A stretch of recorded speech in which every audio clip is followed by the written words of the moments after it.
ओम महेश्वरः गुरु साक्षात् परब्रह्म तस्मै श्री गुरवे नमः। वक्रतुण्डं महाकायं सूर्यकोटि समप्रभं निर्विघ्नं कुरु मे देव सर्वकार्येषु सर्वदा सर्वमङ्गलमाङ्गल्ये शिवे सर्वार्थसाधिके शरण्ये त्र्यम्बके देवी नारायणी नमोऽस्तुते। पूजन्तं राम रामेति मधुरं मदाक्षरम् आरुह्य कवितासागं वन्दे वाल्मीकिकोकिलं। श्रुतिस्मृतिपुराणानाम् आलयं करुणालयं नमामि भगवत्पादशङ्करं लोकशङ्करं। मंगलम कौसलेन्द्राय महनीयगुणवत्तये चक्रवर्ती तनुजाय सार्वभौमाय सभादेवताभ्यो नमः। నిన్నటి రోజున వాలి అధ్యాయం ముగిసింది. మొన్నటి రోజున నిన్న గ్రహణం కాబట్టి ఆల్మోస్ట్ 3 to 7 4 అవర్స్ కూర్చున్న వాళ్ళందరికీ ఒక చిన్న క్లాప్ ఇవ్వండి. 4 అవర్స్ ఎంత బాగా నీట్గా డిస్టర్బెన్స్ లేకుండా ఎవరెవరు 4 అవర్స్ కూర్చున్నారు ఒకసారి raise your hands. Excellent job.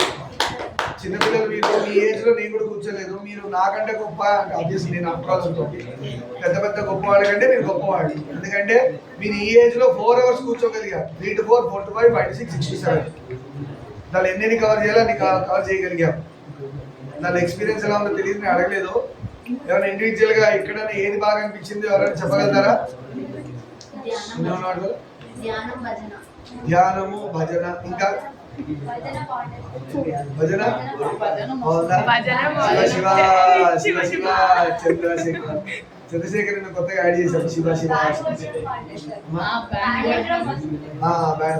ఇంకా అట్మాస్ఫియర్ బాగుంది. రైట్. ఇంకా బాయ్స్ ప్రదీక్, అఖిల్, సిద్ధు చెప్పండి. నిన్న వాటిలో ఏది మంచిగా అనిపించింది? బీజాక్షరాలు నిజంగానే నేను యాక్చువల్లీ అక్కడ మీరు టెన్షన్ పడి ఎక్కడ మిస్టేక్ చేస్తారని అనుకున్నాను, కానీ నీట్గా నేను ఇచ్చిన గ్యాప్ అలానే అర్థం చేసుకొని బాగా ఫాలో అయ్యాను. ఎందుకంటే నేను ఒక 4-5 టైమ్స్ చెప్పాను కొన్ని అయితే. ఆయన కొన్ని బీజాక్షరాల కాంబినేషన్ చూసారా? హనుమాన్, రాముడు, సీత, హనుమాన్ కాంబినేషన్స్ చేశాం. ఓన్లీ హనుమంతుల వారు చేశాం, ఓన్లీ అమ్మవారు చేశాం. రాముడు, సీత, హనుమాన్ కాంబినేషన్ చేశాం. పట్టాభిరాముడిలా చేశాం. నేను అవి ఎక్స్పెరిమెంట్ చేసాం. సరేనా? సో బీజాక్షరం మనం ఎక్స్ప్లెయిన్ చేయకూడదు ఆన్లైన్. సో మనం చేయాలి షార్ట్ అండ్ స్వీట్గా చెప్తాం. చాలా సంతోషం. మేజర్ పోర్షన్ వస్తా అనుకున్నాం కానీ రాలేదు. బట్ థ్యాంక్స్ వచ్చిన వాళ్ళకి రాని వాళ్ళకి కూడా. వచ్చిన వాళ్ళకి ఎందుకు థ్యాంక్స్ అంటే ప్రోగ్రామ్ సక్సెస్ఫుల్ అయింది. నేను ఎక్కడ నాది పాడవుతున్నామో అందుకని నేను చేసుకోవాలి కదా అనుకున్నా. రాని వాళ్ళకి ఎందుకు థ్యాంక్స్ అంటే మీరు రాలేదు కాబట్టి మేము ఇంకా బాగా చేసాం అంటే అలానే చెప్పాలి. మరి వచ్చుంటే కూడా బాగా అయ్యేది. ఇంకో రోజు కూడా కూర్చున్న వాళ్ళు thanks for not coming and supporting us so that we could do the work pleasantly. చాలా ప్రశాంతంగా చేసుకున్నాం. బాగుంది. రావద్దని అనట్లేదు, నెక్స్ట్ టైం ట్రై చేయండి. నేను అలా చెప్పాను, నెక్స్ట్ టైం రావాలి. మంచి మంచి ప్రోగ్రామ్స్ పెట్టినప్పుడు గ్రహణం మళ్ళీ ఇదే డేట్ రోజు ఇలా వస్తుందని చెప్పడం కష్టం. పర్వదినాలు అంటారు, పుణ్యదినాలు అంటారు, నైమిత్తిక తిథులు అంటారు. అవి చాలా ఇంపార్టెంట్, వదులుకోకూడదు. నిన్న చేసిన భజన నామము మనం ఏవే స్తోత్రాలు చదివా అన్నీ కూడా 1000 టైమ్స్ చేసిన లెక్క వచ్చేస్తున్నాను. అంటే పెండింగ్ అంతా క్లోజ్ మంది. నేను జయకానికి నేను మంత్రంతో సహా చేసేసుకున్నాను. పెండింగ్ మీరు హనుమాన్ చాలీసాకి 3 to 5 టైమ్స్ చేయమనే టైంలో నేను మంత్రం చేసేసుకున్నాను. అందుకు మిమ్మల్ని ఎక్స్టెన్షన్ చేయించా 5 టైమ్స్. సరేనా? శుభం. నిన్న రోజు వారి అధ్యాయం ముగిసింది. ఇవాళ కొత్త అధ్యాయం స్టార్ట్ అవుతుంది. సుగ్రీవ హనుమదాదులు అని హనుమంతులతో వారితో పాటు మిగతా కిష్కిందలో ఉన్న వాళ్ళందరూ శ్రీరాముని దగ్గరికి వచ్చారు. హనుమంతుడు శ్రీరాముడితో సుగ్రీవుని పట్టాభిషేకం విషయం ప్రస్తావించాడు. సుగ్రీవుని పట్టాభిషేకం చేయాలి. కిష్కింద దగ్గర రాజ్యం చేయాలి కదా, రాజ్యంలో రాజు లేకుండా ఉండదు కదా. దీనికోసం కిష్కిందకు రమ్మని ప్రార్థించాడు. ఎవరు? సుగ్రీవుడు ప్రార్థించాడు కిష్కిందకు రమ్మని. తండ్రి ఆజ్ఞ మేరకు 14 సంవత్సరాల వరకు ఏ గ్రామంలో కానీ నగరంలో కానీ తాను అడుగు పెట్టనని చెప్పి పితృవాక్య పరిపాలన మరోమారు చాటుకున్నాడు శ్రీరాముడు. ఏ రాజ్యంలో కానీ నగరంలో కానీ కాలు పెట్టడం, వనవాసం చేస్తాను ఒప్పుకున్నాడు కదా, మాట ఇచ్చాడు కదా. అది రాముడి గొప్పతనం. ఏ మాట ఇచ్చాడో దాన్ని నిలబడితే ఎవరు చూడట్లేదు కదా. ఇక్కడ మన వాళ్ళు ఎవరు ఉన్నారా? మనమైతే అట్లా ఆలోచించి హాయిగా సుగ్రీవుడు ఆతిథ్యం తీసుకొని సుగ్రీవుడు రాజ్యంలోనే 14 ఏళ్ళు గడిపి వెళ్ళిపోతాం ఇంటికి. మనలాంటి వాళ్ళు అలా. రాముడు అలా కాదు. కష్టం తెలిసి కూడా తను ఆ కష్టం వైపు వెళ్ళాడు కానీ ఎక్కడ సుఖం వైపు పోలేదు. తన మాట మీద నిలబడ్డాడు. ఎన్ని కష్టాలు వచ్చినా అది మనం నేర్చుకోవాలి. మరో మారు చాటుకున్నాడు శ్రీరాముడు. సుగ్రీవుడికి శుభం పలికాడు. సుగ్రీవ, నువ్వు వెళ్ళి పట్టాభిషేకం చేసుకుని నీకు అంతా శుభమే జరుగుతుంది. ఇక్కడి నుంచి అన్నాడు. రాముల వారు ఆశీర్వచనం ఇచ్చారు. తాను ప్రసవణగిరి మీద ఉంటానన్నాడు. వర్షాకాలం పోయాక సీతాన్వేషణ ప్రయత్నం ప్రారంభించమని సుగ్రీవుని ఆదేశించాడు. సరేనన్నాడు. సుగ్రీవుడు వర్షాకాలం వెళ్ళాక వెతకడం స్టార్ట్ చేద్దామన్నాడు. పాపం చూడండి, సుగ్రీవుడు రాజ్యం వచ్చింది, భార్య వచ్చేసింది, కానీ రాముడు వర్షాకాలం అయ్యే వరకు వెయిట్ చేస్తానన్నాడు. అంటే ఫ్రెండ్ కోసం అంతవరకు ఆగాడు. వర్షాకాలం, శ్రావణ మాసం, అవునా, ఆ టైంలో భాద్రపద ఆశ్వేజ దగ్గర ఆ టైంలో వర్షాలు బాగా పడతాయి. వర్షాకాలంలో రాముల వారు ఎందుకు వద్దన్నారంటే రాముల వారికి బయాలజికల్ సైన్స్ తెలుసు బాగా.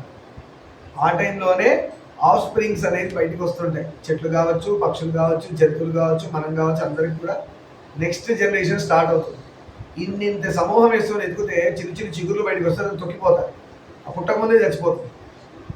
అందుకనే స్వామివారు సన్యాసులు ఏం దీక్షమ్మా?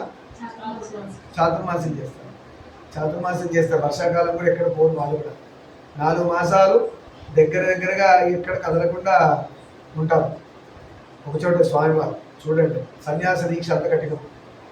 అందరు ఏదో ఆరెంజ్ బట్టలు కట్టేసుకుంటారు, ఆరెంజ్ బట్టలు కట్టుకుంటే సన్యాసి కావాలని లేదు. అలాగే కూడా మనం సన్యాసులు పీఠాధిపతులు అయ్యి ఉండి జగద్గురు సంప్రదాయంలో ఉండి ఎవరైతే చేస్తున్నారో వాళ్ళు సన్యాసులు.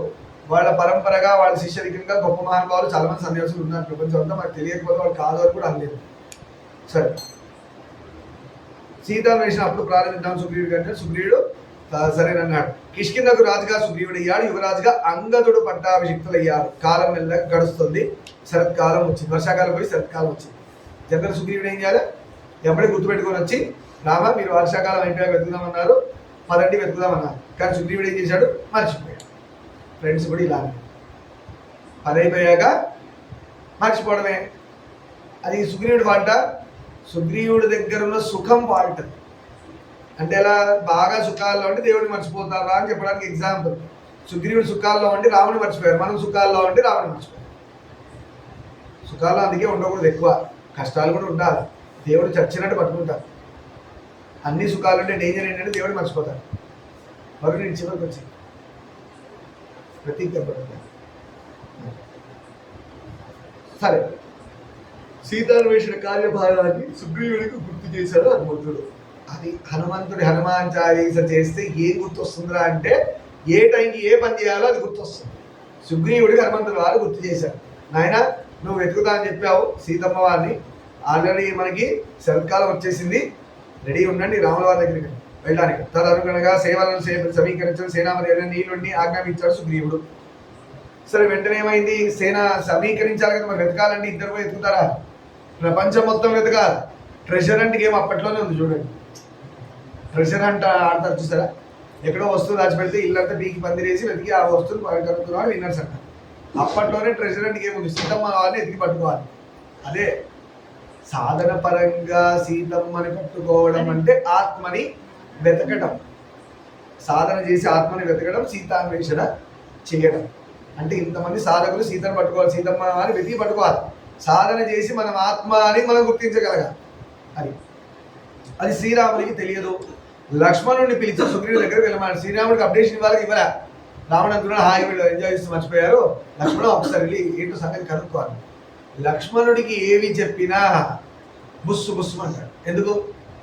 ఆదిశేషుడు అంశ కాబట్టి. ఆయన సహజంగానే బుస్సు అంటుంటాడు. ఆదిశేష అంశం కాబట్టి చిన్నవి కూడా కోపాలు వచ్చేస్తుంటాయి ఆయనకి.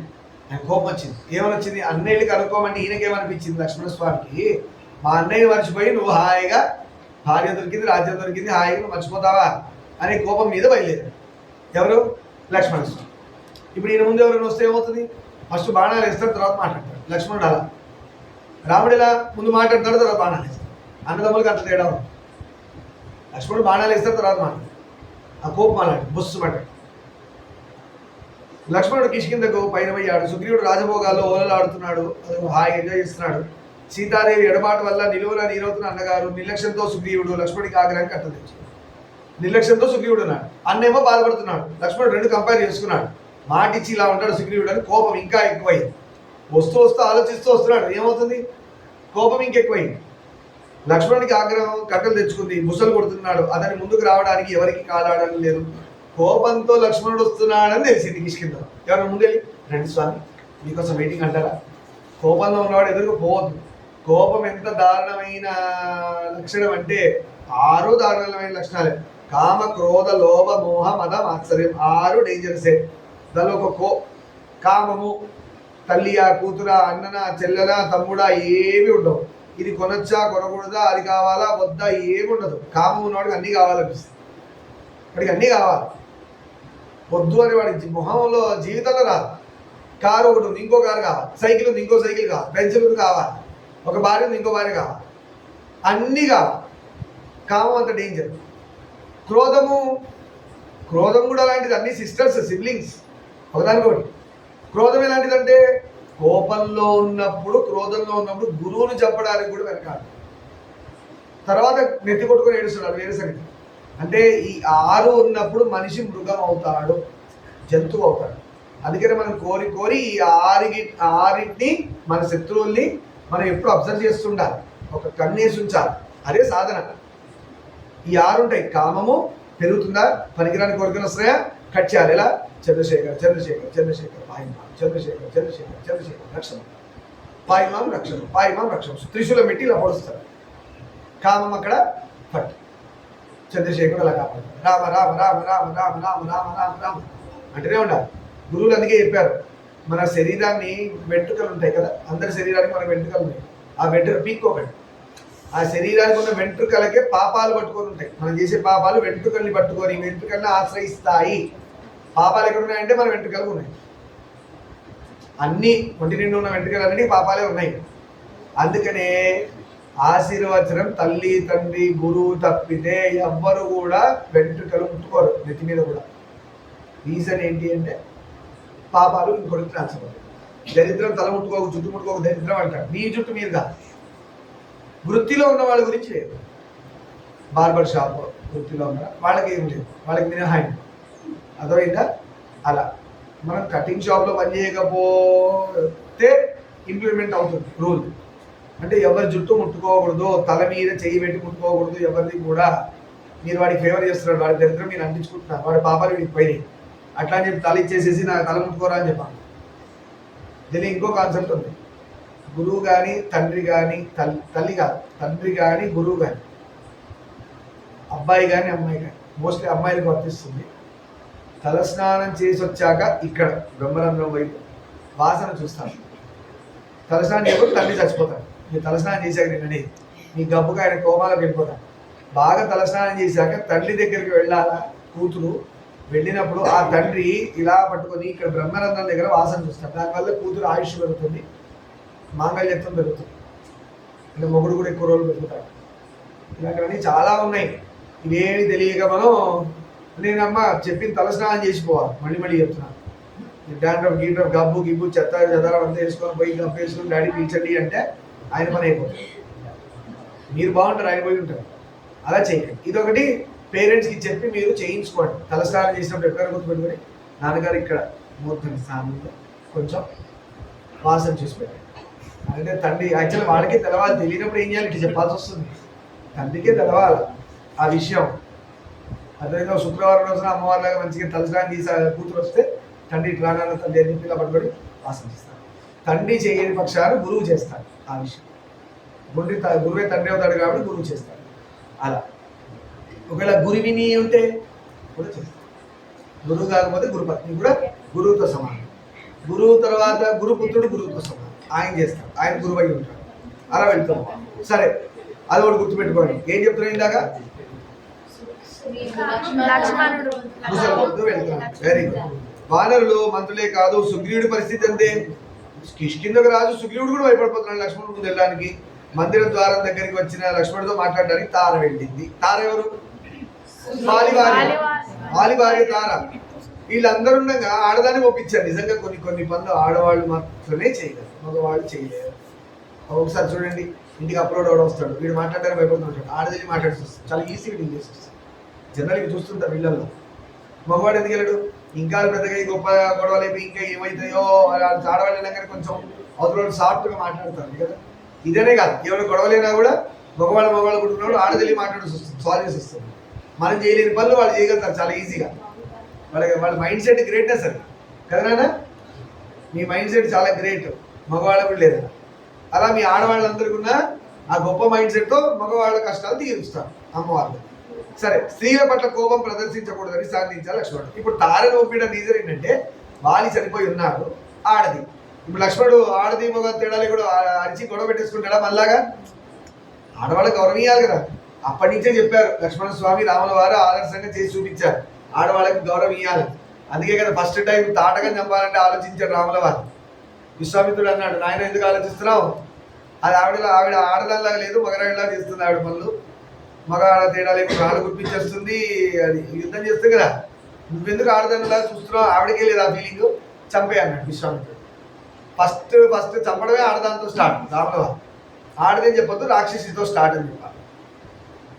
సరే, లక్ష్మణుడు సుగ్రీవుడు సీతాన్వేషణ శ్రీకారం చుట్టాడని తార లక్ష్మణుడికి తార వెళ్ళింది కదా, లక్ష్మణుడు శాంతించాడు.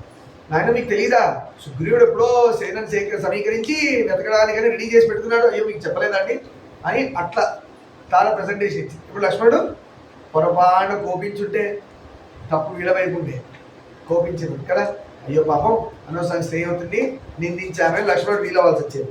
అంతఃపురంలో ఉన్న సుగ్రీవుని కలిశాడు లక్ష్మణుడు. శ్రీరాముడి దయవల్లనే తాను స్థితిలో ఉన్నానని కృతజ్ఞత ప్రకటించాడు. అమ్మో, సుగ్రీవుడు ఇప్పుడు అంటున్నాడు, శ్రీరాముడి దయవల్లే నేను ఇంత బాగున్నాను ఆయన అంటున్నాడు. ఇంక కోపం వస్తుందా? ఆల్రెడీ తారెళ్ళి మొత్తం కూల్లో చేసేసి సుగ్రీవుడు ఇలా మంచిగా, మీరేదో అంటారు కదా, ఐస్ పెట్టారా, పెడితే చల్లబడుతుంది, క్రీమ్ వేసినట్టు నెత్తి మండుతుంటే ఐస్ పెట్టాడు. సుగ్రీవుడు ఆ మాటని సరే లక్ష్మణుడు చల్లబడిపోయాడు. మహాపరక్రమశాలి శ్రీరామునికి తన సాయం నిమిత్త మాత్రమే ఇంకో డైలాగ్ కూడా వేశాడు. అంత గొప్ప రాముడికి నా సాయం ఇంతదే అంటున్నాడు. అంటే మీ రాముడే చేసుకోగలడు, నన్ను ఏదో అడిగాడయ్యా చేయమని, నాలాంటి వాడి సాయం కూడా తీసుకుంటాడు రాముడు వారు. అంటే ఈయనంత తక్కువ చేసి మాట్లాడితే ఇప్పుడు లక్ష్మణుడికి ఏమనిపిస్తుంది, మా అన్న గొప్పవాడు ఉన్నాడు కదా, చలో వీళ్ళు ఎక్స్క్యూజ్ చేసేద్దాం అనిపిస్తుంది. తన వైపు నుంచి ఏదైనా తప్పు జరిగితే మన్నించమన్నాడు. ఇప్పుడు అంటున్నాడు, అంటే కోపంతో వచ్చాడని తెలుసు, మా సైడ్ నుంచి ఏమైనా తప్పుంటే క్షమించండి అని ఇప్పుడు అంటున్నాడు. అంటే అన్నీ తెలిసి నీట్గా ఇది రావా లక్షణం.